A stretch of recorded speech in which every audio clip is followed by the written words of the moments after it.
The girl in chains, the first thing Ethan noticed was the smell. It was sharp, metallic, mixed with something rotten.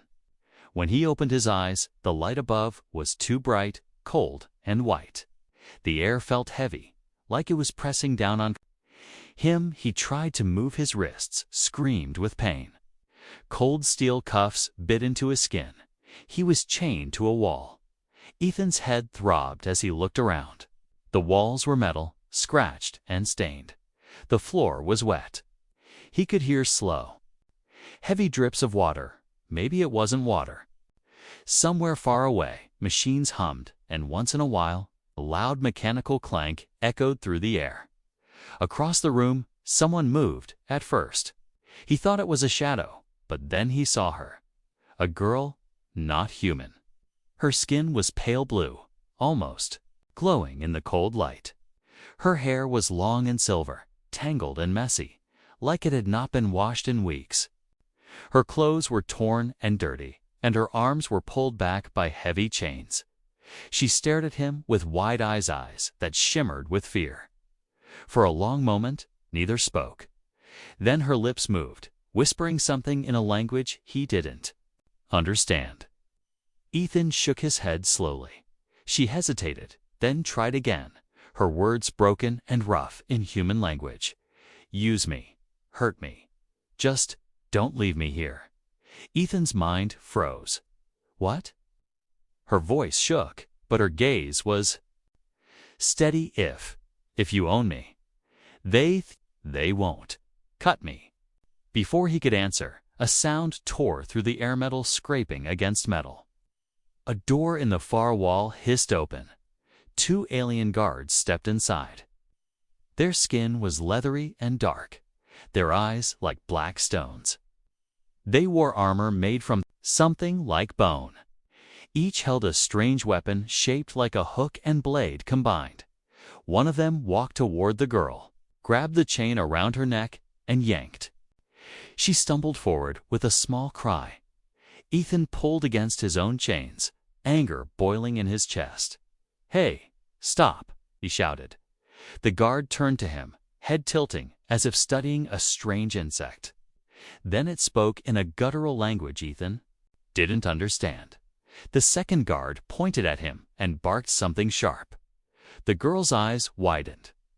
She whispered quickly to him, "They take you next." Ethan's stomach dropped. "Take me where?" She didn't answer. She didn't have to, because now he heard its screams. They came from somewhere beyond the metal door, desperate, ending in sudden silence. The first guard reached for the cuff on Ethan's wrist. The metal hissed as it unlocked. Ethan's instincts screamed too. Fight, to run, but his body was weak. His legs barely held him as they pulled him forward. The girl's voice rose suddenly, sharp and desperate. She was shouting at the guards, her tone fierce, almost angry. Ethan couldn't understand the words, but her meaning was clear. She was trying to stop them. The guards laughed. One of them smacked her across the face, sending her to the floor. She lay there, breathing hard, blood at the corner of her mouth. Ethan's jaw tightened. Every muscle in his body wanted to throw himself at them, but he knew one thing: these creatures were stronger. And there were more of them outside that door. They dragged him into the hallway. The air was worse here, hotter, thicker. The screams were louder as they moved. Ethan caught glimpses through barred windows, rooms filled with cages, and inside, creatures of all shapes and colors. Some alive, trembling in fear. Others, lifeless, hanging from hooks. He swallowed hard. His mind tried to reject what he was seeing. The girl's voice echoed in his head. "If you own me, they won't cut me." The guards pulled him to another door, this one larger, with strange red stains near the bottom. Beyond it, Ethan heard a mechanical buzz, and something else. Something wet. One of the guards smirked and said something in their language. Glancing back at the girl still chained in the room, the other replied with a short, cruel laugh. The door slid open. Heat hit Ethan's face. The smell of blood filled his nose. Inside, he saw long metal tables and figures lying on them, unmoving, as alien workers moved with knives in their hands. Ethan's heart pounded. He tried to pull back, but the guards shoved him forward. Then, from behind, the girl screamed his name, loud, raw, desperate. He didn't know how she knew it. He turned his head and saw her struggling, yanking against her chains until her wrists bled. Her eyes locked on his. "Please," she shouted. "Don't leave me here."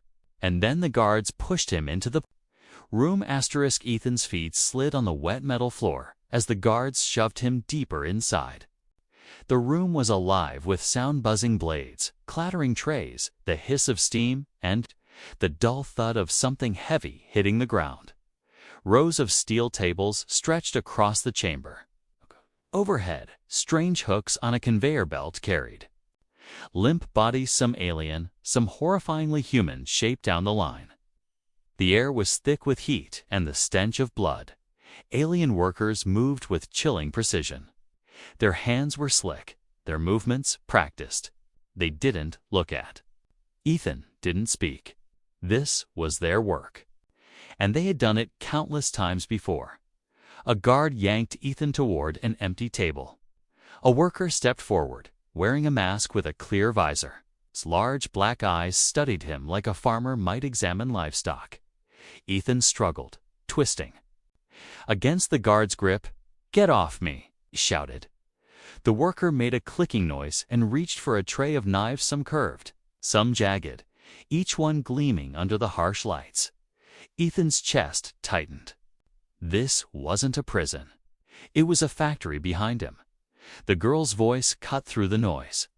She was shouting again, fast, urgent, in her own language. The guards barked at her to be silent, but she didn't stop. Her chains rattled as she threw herself toward him. Even though she couldn't move more than a few feet, one of the workers laughed, a low, grating sound. It said something to the guards, and they laughed too. Ethan's eyes darted toward her, desperate to understand. "What is she saying?" he asked. The nearest guard sneered and replied in broken human speech. "She say he own me. Not food." Ethan blinked, the words hitting him hard. "What?" The girl Lyra met his eyes. Her voice trembled as she tried to speak human words. They kill all. But if you own me, I live." The guard gave her a shove, sending her back to the floor. Ethan's mind raced. She had said something similar before. "Use me. Hurt me. Just don't leave me here." He thought it was madness.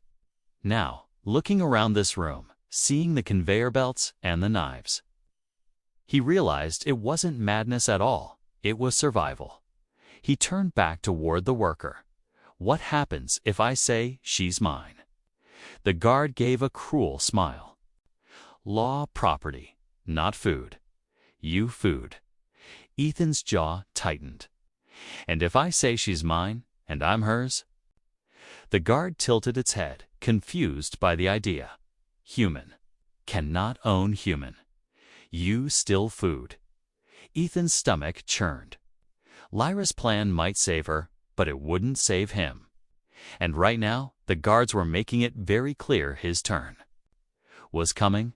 One of them grabbed his arm and shoved him toward the table again. The worker raised a serrated blade. Ethan's heart pounded. His eyes scanned the room, searching for anything that could help him.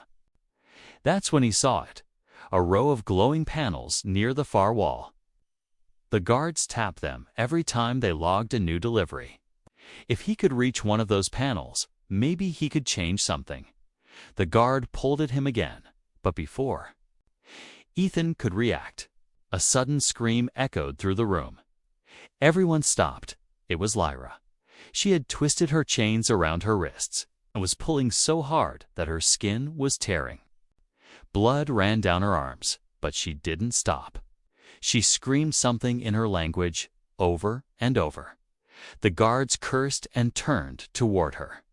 One moved away from Ethan to shut her up. This was his chance. Ethan twisted his body sharply, using the guard's own grip as leverage. The alien stumbled forward, and Ethan slammed his shoulder into its chest. The guard fell, hissing in pain.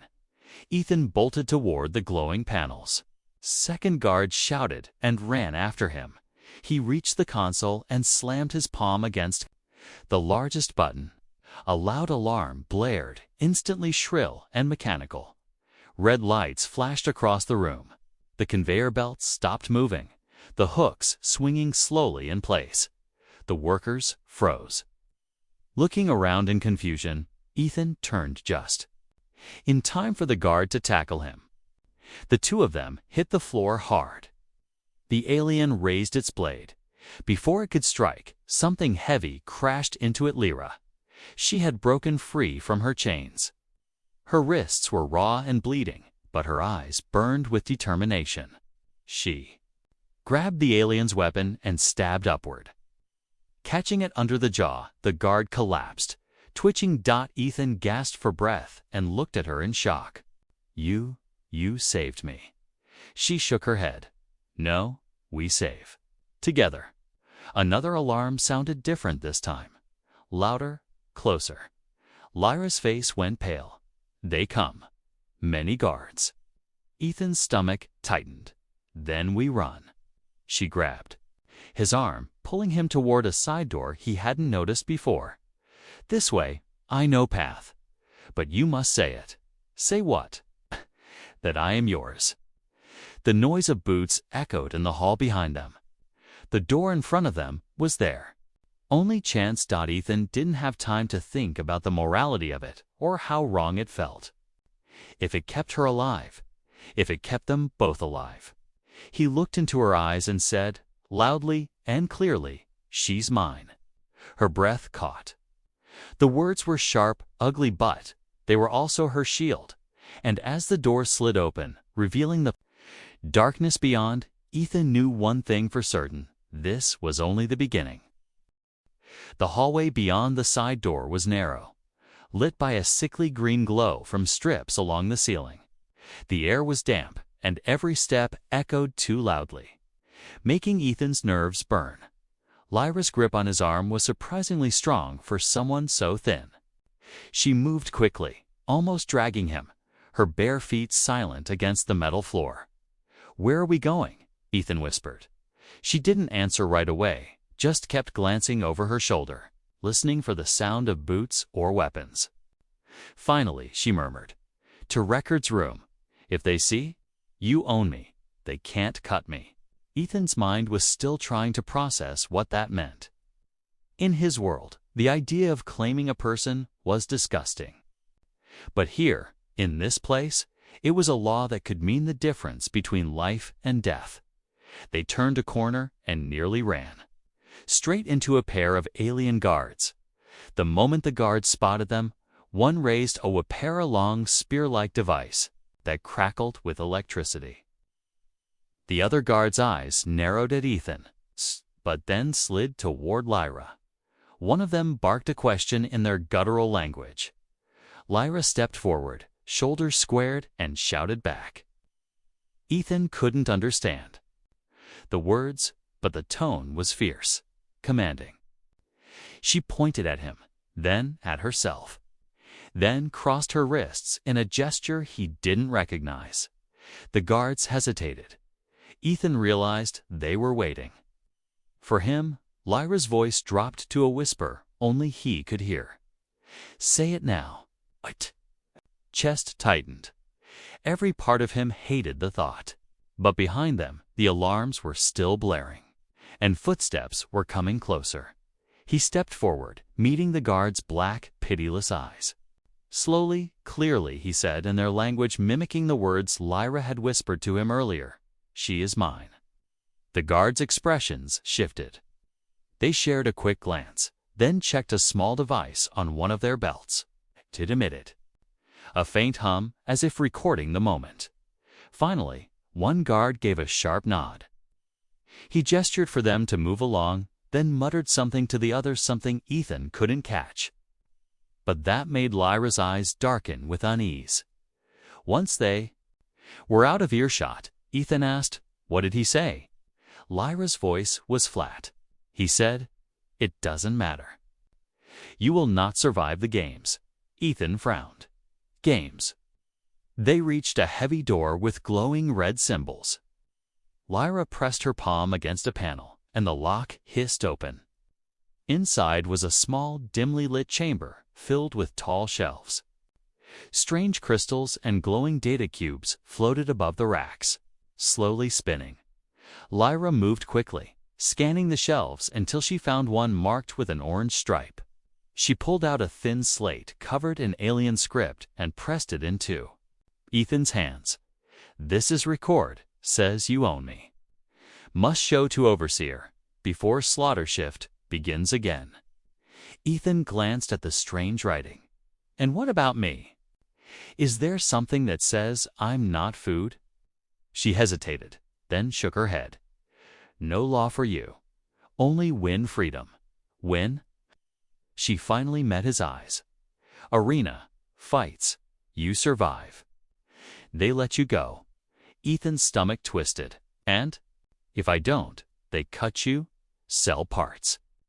He stared at her, trying to tell if she was serious, but the fear in her voice told him she was. Lyra stepped closer, lowering her voice. "But I can help you. I know traps, paths, things they don't expect." Ethan gave a short, humorless laugh. "So, what's my guide now?" Her expression softened. "I am. Whatever keeps us alive." Before Ethan could respond, a deep, booming horn echoed through the corridors. The floor vibrated under their feet. Lyra's face went pale. "They start selection." The door to the records room burst open. 4 heavily armed guards filled the doorway, weapons drawn. One of them pointed at Ethan, then gestured sharply toward the corridor. Lyra whispered urgently, "Do not fight here. If you fight, they kill. Fast. In arena, you have chance." Ethan's fists clenched, but he forced himself to relax. The guards shoved him forward, herding them through the maze of corridors until they emerged into a massive open space. Rows of cages lined the walls, each filled with captives from dozens of different species. Above them, high balconies overflowed with alien spectators. Chattering excitedly in their harsh voices, in the center of the floor was a giant metal gate. Behind it, something huge moved, its shadow stretching across the walls. A booming voice rang out from unseen speakers speaking in the alien tongue. Lyra translated quietly, her words trembling.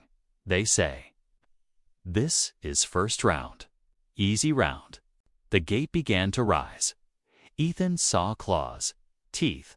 A massive, armored beast stepped into the light, its eyes glowing red. Lyra's hand tightened around his wrist. "Stay close to me." The crowd roared as the beast let out a bone-shaking scream.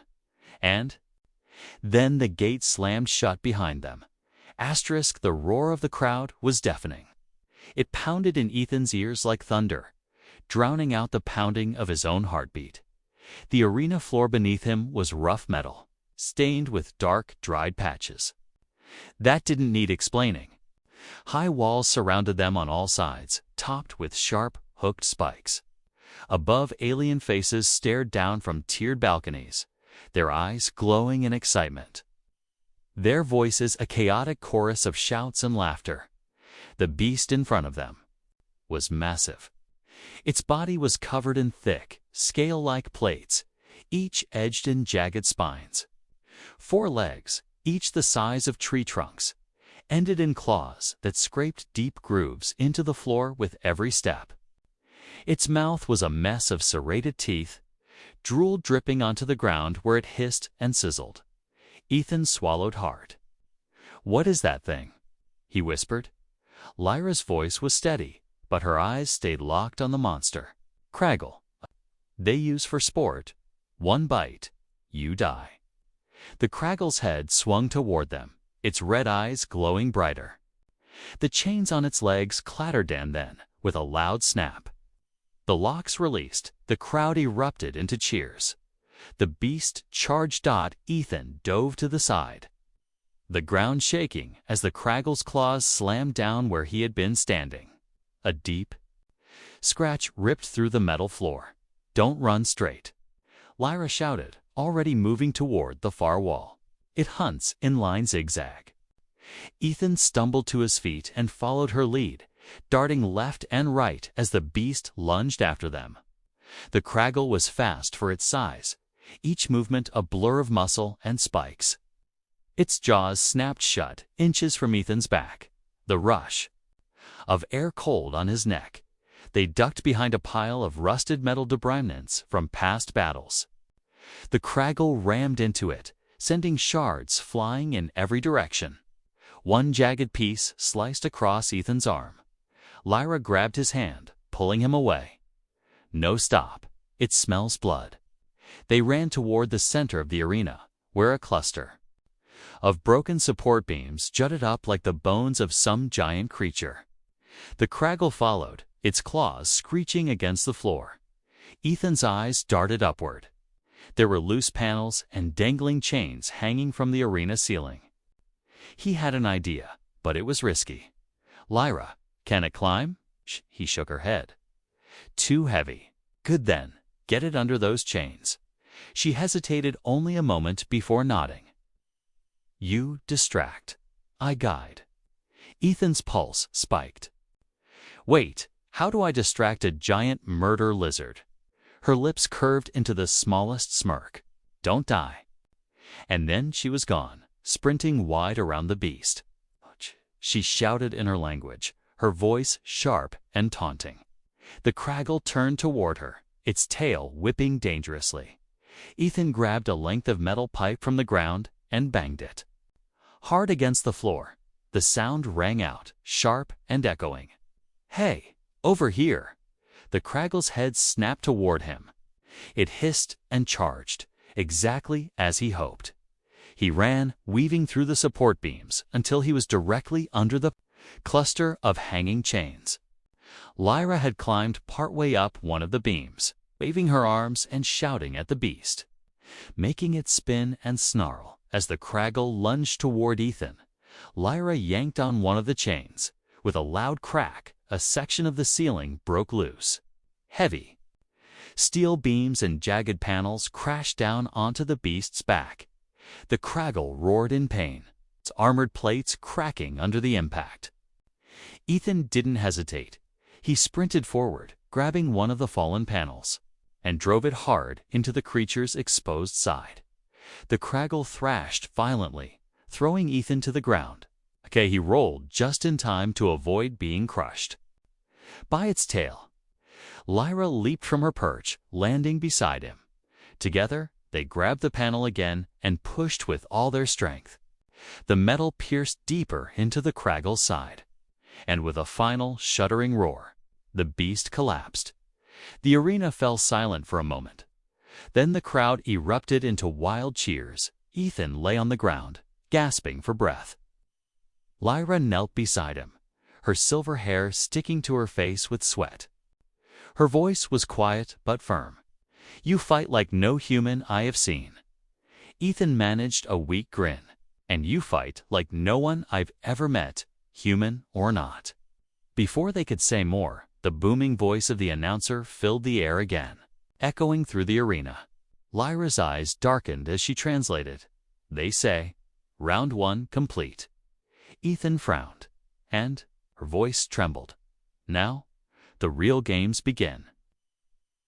The gates on the far side of the arena groaned open, and the shadows inside moved like something alive. The gates opened with a grinding roar, the sound echoing like thunder through the arena. The crowd's voices swelled again, but this time the tone was different, lower, eager, almost hungry. From the darkness beyond the gate came a rush of cold air, carrying the smell of salt and decay. Ethan and Lyra exchanged a quick glance. "That's water," Ethan said, confused. Lyra's expression turned grim. Not just water. They call it the drowning pit. Metal shutters in the arena floor slammed open, and water began pouring in with alarming speed. The ground sank, in sections tilting toward a central basin. Ethan stumbled as the water rose around his boots. "You're kidding me? We're doing this in the water?" Lyra didn't answer. Her focus was on the far side of the basin, where ripples were forming large ripples. The first creature surfaced. It was long and eel-like, with pale, eyeless skin that shimmered under the arena lights. Rows of jagged teeth protruded from its mouth, and gill-like slits along its neck pulsed as it hissed. A second one appeared beside it, then a third. They circled slowly, their bodies cutting through the water like silent blades. "They hunt by sound," Lyra said quickly. "Stay still, quiet." The water reached Ethan's waist, cold enough to make his muscles tense. Every ripple made his heart race.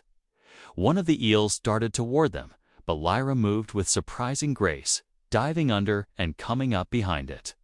She gripped a broken spear floating nearby and drove it into the creature's gills. It let out a screech that made Ethan's teeth ache, thrashing violently before sinking. The crowd roared their approval. Ethan was about to congratulate her when another eel lunged, this time straight for him. He barely had time to lift his arms before its jaws clamped onto his side. Pain exploded through his ribs, hot and sharp. He yelled, the sound echoing across the water. Lyra's voice was fierce. She swam toward him, cutting through the water with fast, powerful strokes. She grabbed the eel's head and twisted, using all her strength to snap its neck. Ethan staggered, clutching his bleeding side. "You saved me again." Lyra met his eyes, her voice almost angry. "We save each other." There was no time for more. The water churned violently. As the largest eel emerged 3 times the size of the others, its head scarred from past battles. It moved faster than seemed possible, slicing toward them in a blur. "Down!" Lyra shouted. They both dove beneath the surface. The world turned into a muffled, blue-tinged haze. Ethan's lungs burned as he kicked toward a piece of debris on the arena floor, large metal net. Lyra spotted it too. She grabbed one side, he grabbed the other, and together they spread it just as the eel charged through. The creature thrashed, tangling itself deeper in the mesh. Ethan surfaced for air, gasping, while Lyra plunged her spear into the eel's head again and again until it finally went limp. When the beast stopped moving, the crowd went wild. Water splashed as Ethan and Lyra dragged themselves to the shallow edge of the arena, both breathing hard. Ethan's wounds stung fiercely, and blood ran down his side. Lyra knelt beside him, tearing a strip from her own clothing to wrap around him. Her hands were gentle, her silver hair falling over her face. "You bleed too much," she murmured. He managed a faint smile. "Guess I'm not as tough as you." Her gaze softened. "You are tougher. You fight for more than life. I see it in you." Ethan tilted his head. "And what are you fighting for?" For the first time, she hesitated. Then she whispered, "For someone to stay." Before Ethan could respond, the announcer's booming voice filled the arena again. Lyra's eyes darkened as she translated. "They don't like how we fight together. They want to break us. Next round, only one will live." Ethan's pulse spiked. "What do you mean, only one?" She didn't answer. She didn't have to.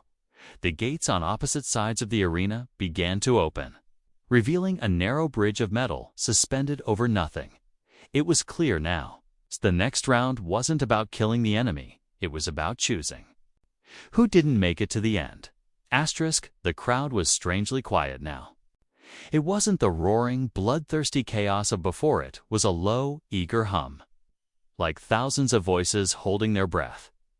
Ethan and Lyra stood side by side, staring at the new arena. It wasn't a pit filled with beasts. It wasn't. A flooding death trap.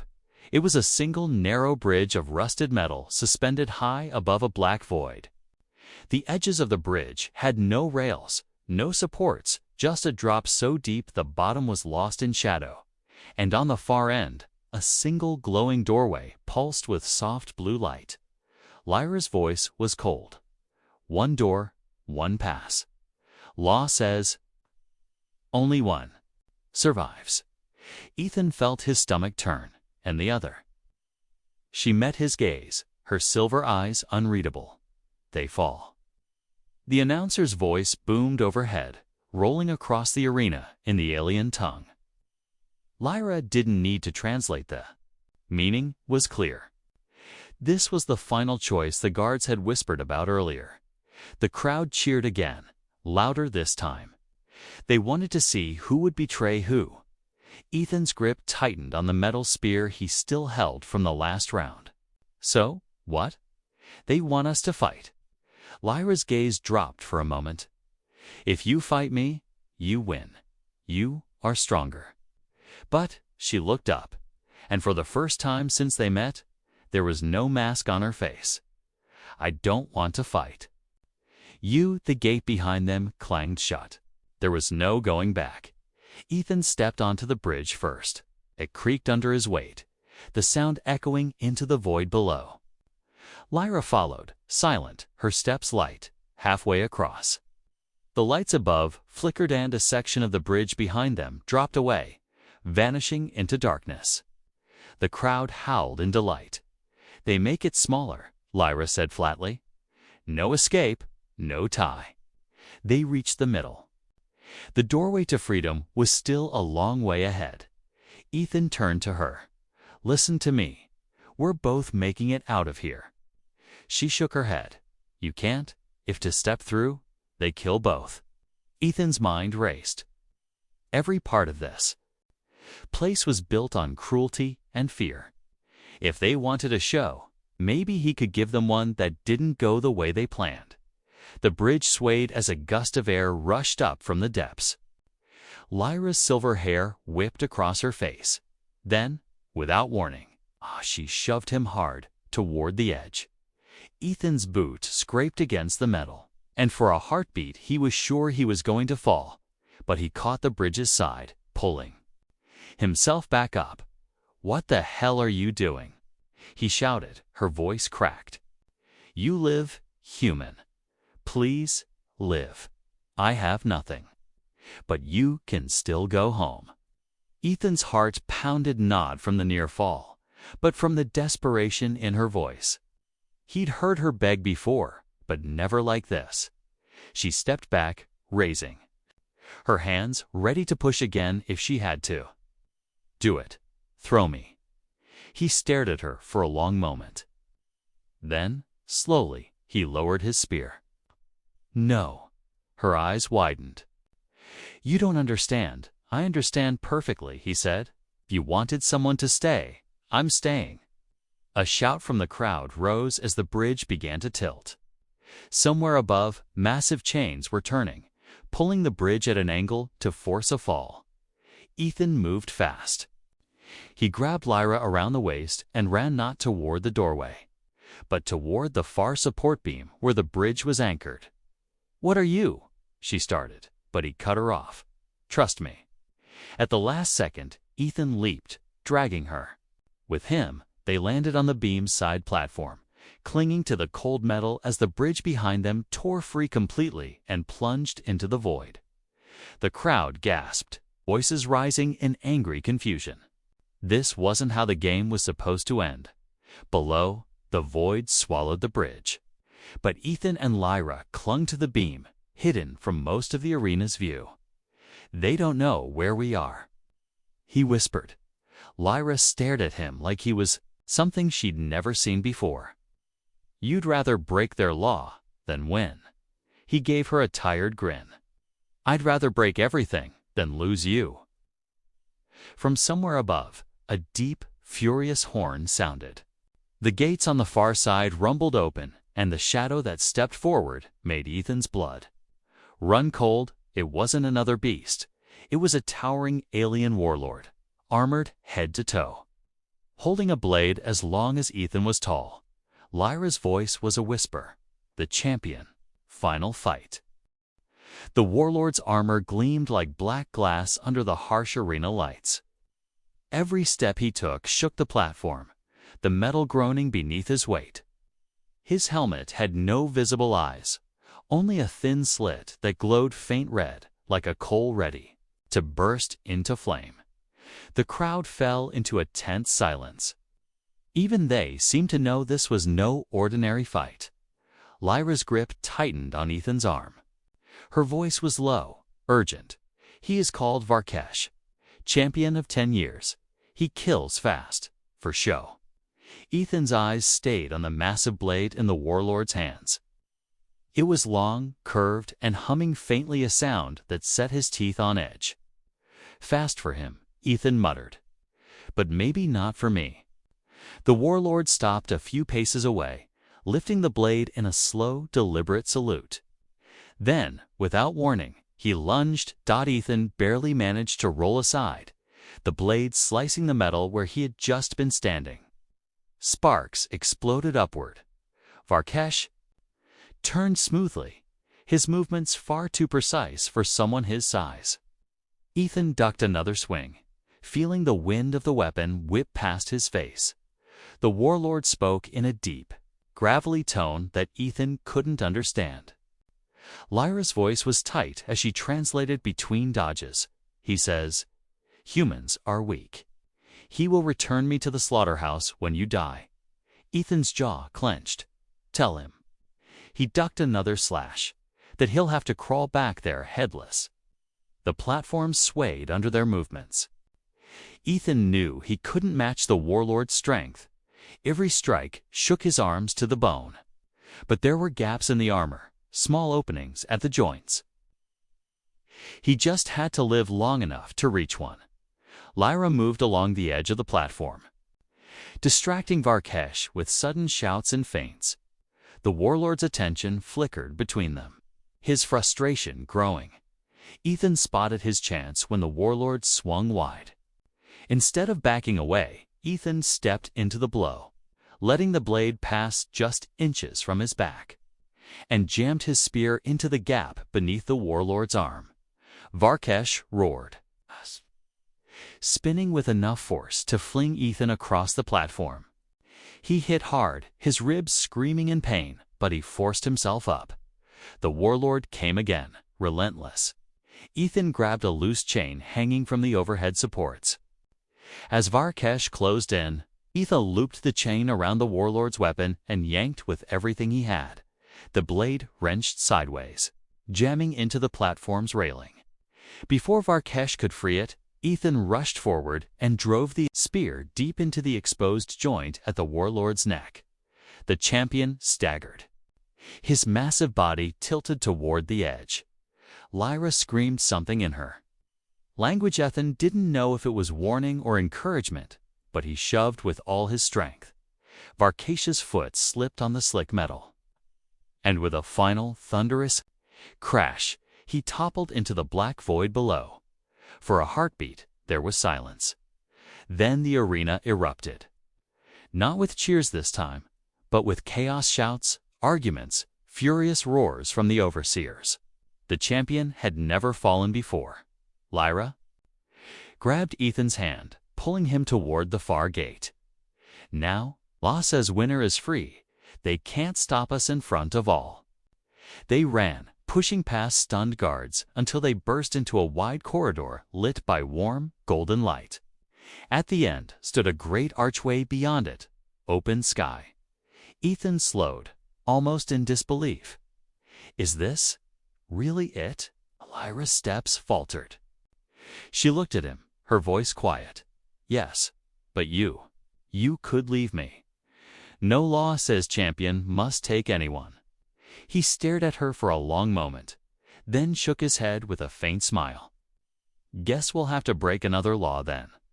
Her eyes glistened. You would. Lyra, he said, stepping closer, you were never mine to own, but I'll never leave you. For the first time since they met, She smiled without sadness. Together, they stepped through the archway, the sun's warmth spilling over them. Somewhere behind, the alien world raged at their defiance. But for now, they were free.